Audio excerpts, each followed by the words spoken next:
É minha terra.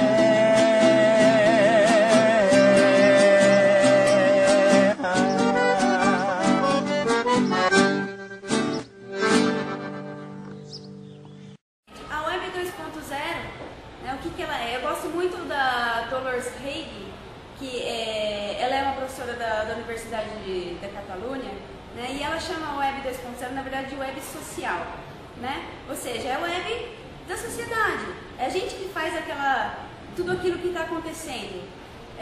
Então, qual que é a importância da Web 2.0? A primeira delas, eu acho que a mais importante de todas, é que ela dá voz para mim, para vocês, para todo mundo que está assistindo.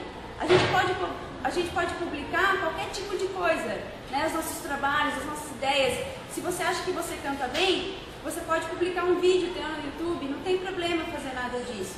Então ela dá voz. E na escola, ela dá essa liberdade de construir os trabalhos e não deixar que esse trabalho morra. Porque como que era antes da internet? A gente entregava lá uma folha para o professor, né? Ele corrigia, dava uma nota e isso ia para um arquivo morto e depois de algum tempo essa informação é incinerada, né? Ela termina, ela acabou ali. Agora, quando vocês divulgam os trabalhos de vocês na internet, né, isso fica disponível para que outras pessoas possam acessar aquela informação, né, e ter novas ideias a partir daquele material que você produziu.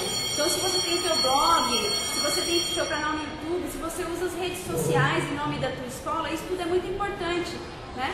Esses canais, eles são canais de interação, de compartilhamento, né? E essa é a grande diferença do que a gente tinha antes, né? Essa liberdade realmente de poder se expressar e de poder compartilhar com o outro, aprender com o outro, ensinar o outro.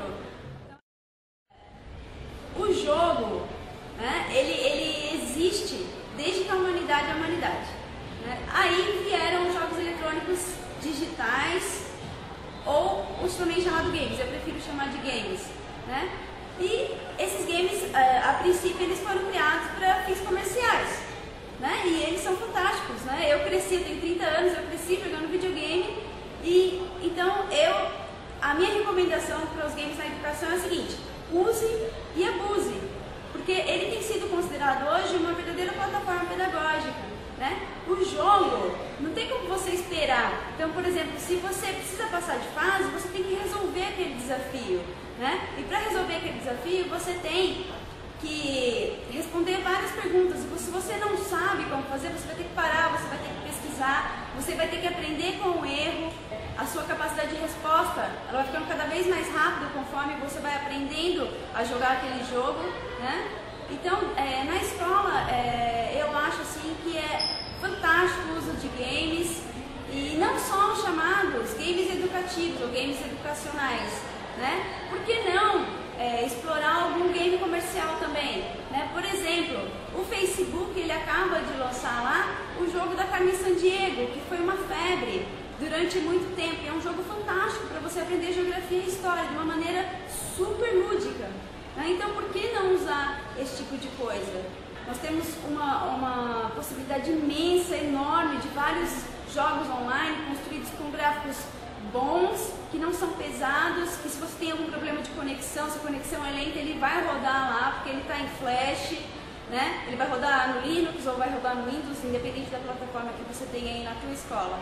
Então, eu acho importante começar a pesquisar sobre games e como é que o importante do game é ver qual que é o potencial educativo dele. Pode ser qualquer game, né?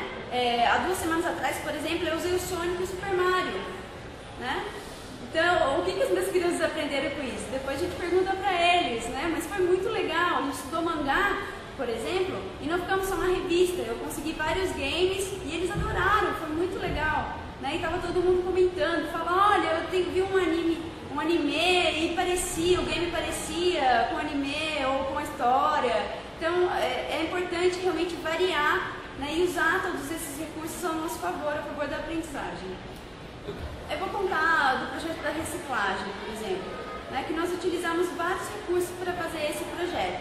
Então, um deles foram os games, e na verdade esse foi o ponto de partida.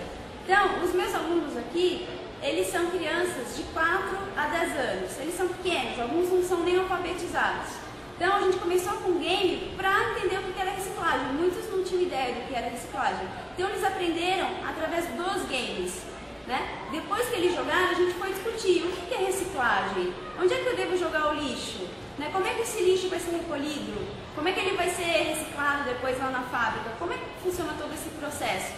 E aí a gente passou para um outro nível depois que eles aprenderam com os games, que é como é que eu informo a minha escola sobre o conhecimento que eu adquiri agora. Então eles fizeram um painel durante a semana, foi em cartolina mesmo, foi analógico, né? E depois que eles fizeram esse painel, eles produziram um vídeo de entrevistas.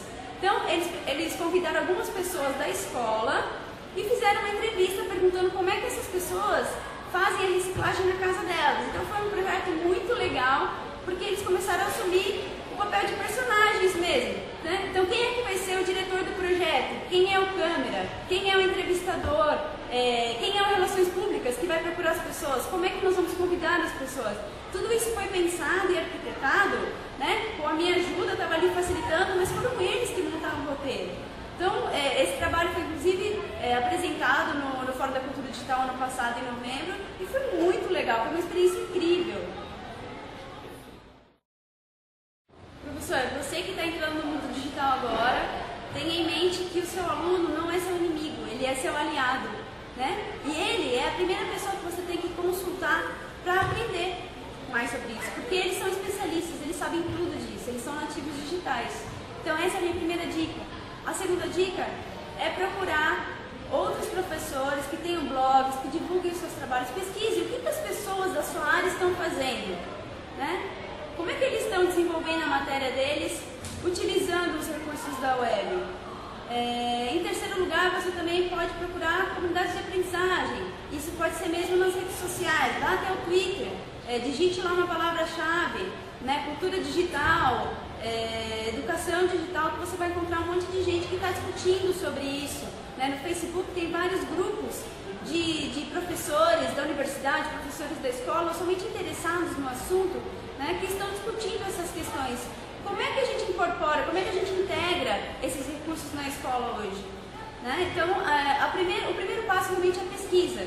O segundo passo é tente, não tenha medo do erro. Né? Não é porque você vai incorporar a web que a sua primeira aula ela vai ser fantástica, ela pode ser ruim. Né? Mas aí você vai ter que conversar com seus alunos e ver no que vocês podem melhorar, no que foi que vocês falharam, por que não deu certo. Isso tudo faz parte da aprendizagem. As pessoas têm medo do erro e, na verdade, o erro ele também faz parte da aprendizagem. Né? Para todo mundo da comunidade Minha Terra, né, eu gostaria de mandar um abraço e também dizer que vocês foram fonte de inspiração para mim. Né? Quando eu comecei o meu projeto ano passado, eu pesquisei muito sobre o que vocês fazem. Nós aqui do Centro Educacional Pioneiro, a gente ainda não faz parte do Minha Terra, mas porque eu pensava que o colégio particular não podia participar. Então eu já digo para vocês que nós vamos nos juntar a vocês, para que a gente continue aprendendo juntos e realmente continuem desenvolvendo esse trabalho. Vocês são fantásticos, o trabalho é fantástico, parabéns aos professores, parabéns aos alunos que botam a mão na massa e publicam os seus materiais.